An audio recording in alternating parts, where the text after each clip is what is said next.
مجھے یوریا ملتی ہے 4,300 روپے میں، میرے دشمن ملک میں 268 روپے انڈین روپیز میں اس کی قیمت پاکستان میں 884 روپے بنتی ہے. میرے دشمن ملک میں ڈی اے پی ملتی ہے پاکستانی روپیز میں 4,000 کی اور مجھے ملتی ہے 13,000 روپے کی. ابھی ڈیزل کا ریٹ بھی بڑھا دیا، پیٹرول کا ریٹ بھی بڑھا دیا، بجلی کا ریٹ بڑھا دیا. ہم کاشتکار کہاں جائیں؟ کیا ہمارا اس ملک میں رہنے کا کوئی حق نہیں ہے؟ انا للہ و انا الیہ راجعون. آج پاکستان میں زراعت ٹوٹل زبوحالی کا شکار ہے. وفاقی بجٹ پیش ہوا، صوبائی بجٹ پیش ہوا، کسان کے لیے ایک لفظ نہیں تھا اس میں سوائے لارے لپے پیکج. ہمیں پیکج وغیرہ نہیں چاہیے. ہم حکومت سے بار بار گزارش کر رہے ہیں کہ خدا کے لیے فوڈ سیکورٹی کا سوچو. اس فوڈ سیکورٹی کا ضامن یہ کسان ہے. کسان خوشحال ہوگا تو پاکستان خوشحال ہوگا. اگر میں یہ کہوں کہ فوڈ سیکورٹی کسان، بارڈر سیکورٹی جوان ایکول ٹو خوشحال مضبوط پاکستان، آپ کی نیشنل سیکورٹی میں دو ہی سیکورٹی، ایک بارڈر سیکورٹی اور ایک فوڈ سیکورٹی ہے. اور پوری دنیا میں اس وقت نمبر 1 پہ فوڈ سیکورٹی ہے، نمبر 2 پہ بارڈر سیکورٹی ہے. ہم بچپن سے پڑھتے ہیں کہ جدے گھر دانے ادے کملے بھی سیانے. حکومت نے جو ہمارے ساتھ سلوک کیا، میں کہتا ہوں حکومت ریاست ماں ہوتی ہے، لیکن یہ ماں سوتیلی ماں بن چکی ہے کاشتکار کے ساتھ. اگر کاشتکار کو اس کی پیداواری لاگت ہی نہ ملے، میں بار بار یہاں اس پریس کلب میں آگے گزارش کر چکا ہوں کہ حکومت اپنا وضاحتی بیان جاری کر دے کہ کاشتکار کو نفع ہوا یا نقصان ہوا ہے. اگر حکومت یہ آ کے کہہ دے کہ کاشتکار منافع میں ہے، خدا کی قسم میں کھا کے کہتا ہوں کہ آج کے بعد میں یہاں آ کے نہ چیخوں گا، نہ پکاروں گا، نہ پریس کانفرنس کروں گا. کیوں نہیں حکومت آ کے اپنی عوام کو بتاتی کہ کاشتکار سراسر گھاٹے میں ہے، نقصان میں ہے وہ. اب یہ ہمارا کاروبار نہ باعزت رہا ہے، نہ منافع بخش رہا ہے. اس وقت پاکستان میں زراعت ٹوٹل زبوحالی کا شکار ہے. نہ کاشتکار کے گھر کے حالات اچھے ہیں، نہ کھیت کے حالات اچھے ہیں، نہ بچوں کی تعلیم کے حالات اچھے ہیں، نہ صحت کے حالات اچھے ہیں. نہ ہی آج کاشتکار اپنی آنے والی فصلوں پہ خرچ کر سکتا ہے، کیونکہ اسے تمام بیجر فصلوں میں نہ تو وہ پیداوار ملی، اس میں بہت ساری کمی آئی، آپ کے سامنے ہے. جو حکومت کی میں بات کر رہا ہوں، میں اپنی بات نہیں کر رہا، کہ حکومت کے مطابق 34% کمی آئی ایک سال میں کپاس کی. حالانکہ وہ کمی 34% نہیں ہے، وہ کمی تقریباً 65% ہے. 2014 میں ہماری 1,44,00,000 بیل تھی، 92 میں ہماری 1,28,00,000 بیل تھی، اب ہماری صرف 52,00,000 بیل ہے. ہمیں شرم نہیں آتی کہ ہم کر کیا رہے ہیں اپنے ملک کے ساتھ، اپنے ملک کی فوڈ سیکورٹی کے ساتھ. اس وقت پاکستان ٹوٹل امپورٹ پہ دار و مدار کر رہا ہے. آج آپ دیکھیں نا کہ آپ کی ایکسپورٹ میں کیا کیا کمی آئی ہے، آپ کی پیداوار میں کیا کمی آئی ہے. پیداوار میں آپ کی 29 لاکھ ٹن حکومت کے مطابق میں بات کر رہا ہوں. آپ کی گندم بھی پیداوار میں کمی آئی ہے.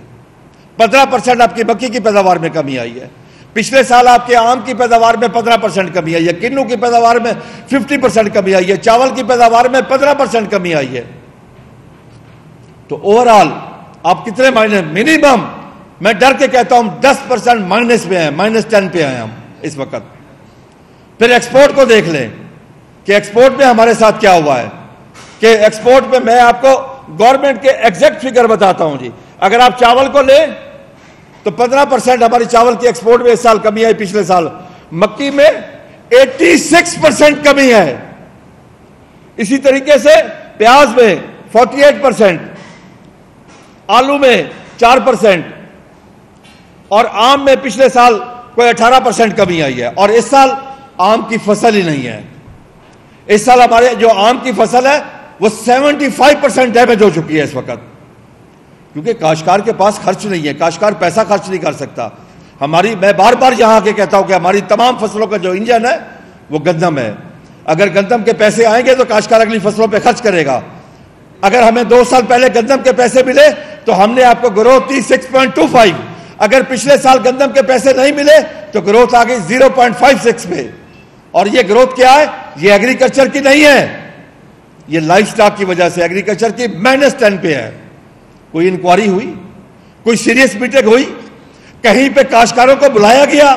ہمیں تو خدا کی قسم لگتا ہے حکومت کے کان ہی نہیں ہے. حکومت سن ہی نہیں سکتی. کاشتکار کی فریاد اگر وہ نہیں سن سکتی، کاشتکار کی آہ و بکا وہ نہیں سن سکتی، تو پھر وہ کس کی سنے گی؟ میں ان سے کہتا ہوں کاشتکار تو نائب خدا ہے. اللہ کا دیا اور رزق کے زمین کا سینہ چیر کے اللہ کی مخلوق تک پہنچاتا ہے. اگر اس کی آواز آپ تک نہیں پہنچتی تو پھر آپ بہرے ہیں. خدا کی قسم آپ بہرے ہیں، کیونکہ اس وقت تک کاشتکاروں کی آواز آپ تک نہیں پہنچی. اور دیکھو تو صحیح کاشتکاروں کے حالات. کیا وہ اپنے بچوں کی تعلیم جاری رکھ سکتا ہے؟ کیا وہ اپنے بچوں کا علاج کروا سکتا ہے؟ کیا وہ اپنے بچوں کو کپڑے خرید کے دے سکتا ہے؟ کیا اس نے اپنی بچیوں کی شادیاں منسوخ نہیں کی؟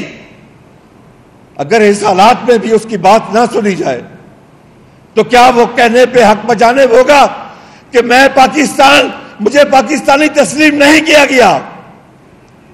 ہم ایک ترانہ سنتے آئے ہیں، میں بھی پاکستان ہوں تو بھی پاکستان ہے. اور سننے والے میرے خیال میں صرف تو پاکستان ہے، میں نہیں ہوں. اگر میں بھی پاکستان ہوتا تو ہماری بھی سنی جاتی. اگر ہماری پیداواری لاگت ہمیں نہیں مل رہی، ہم چیخ کے کیا کہہ رہے ہیں کہ ہماری پیداواری لاگت نکالو. پوری دنیا میں کوئی ایسا ملک نہیں ہے جہاں پہ پرائس کمیشن نہ ہو. ہر فصل کا پرائس کمیشن ہوتا ہے. وہ سال 2 سال پہلے نکالتے ہیں کہ کاشتکار کی یہ کاسٹ آف پروڈکشن ہوگی، یہ اس کا پروفٹ ہوگا، اس ریٹ پہ وہ سیل کرے گا. لیکن پاکستان میں کیا ہے؟ کوئی پرائس کمیشن نہیں ہے. پھر ایک طرف حکومت کہتی ہے کہ ہم نے ڈی ریگولیٹ کر دیا، دوسری طرف خود آ کے کنٹرول کرتی ہے آٹے کا ریٹ، روٹی کا ریٹ. میڈیا کے علم میں ہے کہ پچھلے سال ڈی ریگولیٹ کرنے کے بعد 8 اگست کو ایک غیر قانونی انلیگل کاشتکار کا معاشی قتل کے اوپر لیٹر جاری کیا، ایک نوٹیفیکیشن جاری کیا کہ اس کا گندم کا ریٹ فکس کر دیا 2600 سے لے کے 2700 روپے تک. 2800 روپے کے اوپر اس نائب خدا کے اوپر پرچے درج ہوئے بھاول نگر ضلع میں. تو ہم کاشتکار کیا کریں؟ پھر اگر ہم ٹریکٹر خریدیں اس کے اوپر جی ایس ٹی ہے، زرعی آلات خریدیں ان کے اوپر بھی 18% جی ایس ٹی ہے. اگر ہم باہر سے امپورٹ کرنا چاہیں تو اس کے اوپر بھی جی ایس ٹی ہے، ڈیوٹی لگی ہوئی اس کے 35% اس کے اوپر. ہماری مکی آئی ریٹ 34-3500 روپے تھا، جس دن ہارویسٹنگ شروع ہوئی ریٹ 2200 روپے کے اوپر آ گیا. کیا فیڈ کا ریٹ کم ہوا؟ کیا کسی چیز کا ریٹ کم ہوا بازار میں؟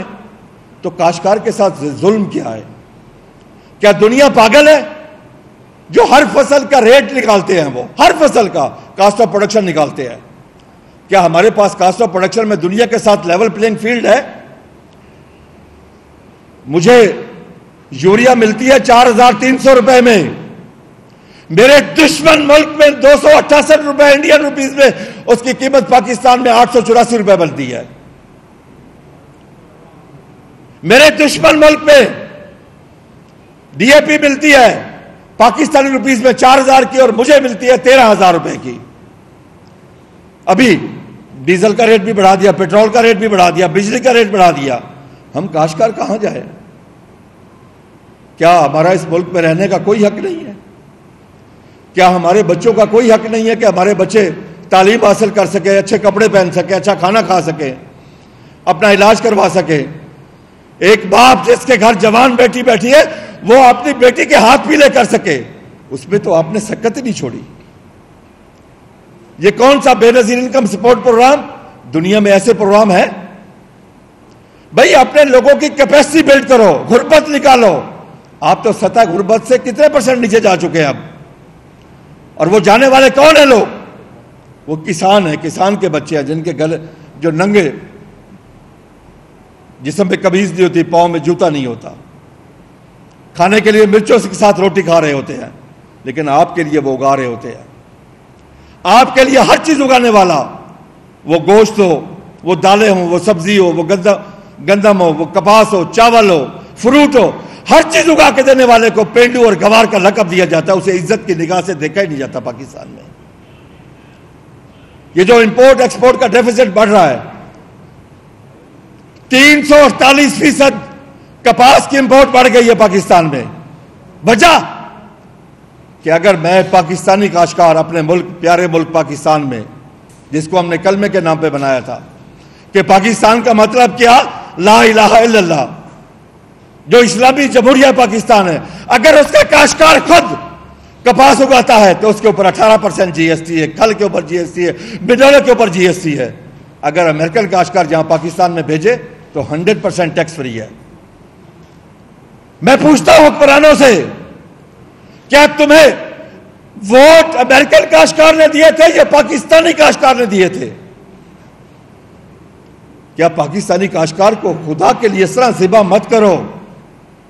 یہ ذبح ہو گیا تو پھر فوڈ سیکورٹی تمہاری رسک پہ ہوگی. پھر دنیا سے آپ ہر چیز باہر سے آپ امپورٹ کریں گے. پہلے کیا کم امپورٹ کر رہے ہیں آپ؟ 10 سے 12 بلین ڈالر کی ایگریکلچر پروڈیوس کی باہر سے امپورٹ ہے آپ کی. پھر اوپر سے اب آ گیا جی زرعی انکم ٹیکس. میں کہتا ہوں پہلے منافع بخش تو بناؤ. پہلے ایک پریس کانفرنس یہ بھی کرو کہ کاشتکار اس فصل میں اتنے روپے کما رہا ہے، اس میں اتنے روپے کما رہا ہے، اس فصل میں اتنے روپے کما رہا ہے. آئے حکومت کو میں دعوت دیتا ہوں، حکومت آ کے بتائے کہ کاشتکار نے گندم میں کیا کھویا، کیا پایا. ہم تو سراسر نقصان میں ہیں، اور صرف ہم نقصان میں نہیں ہے، خدا کی قسم یہ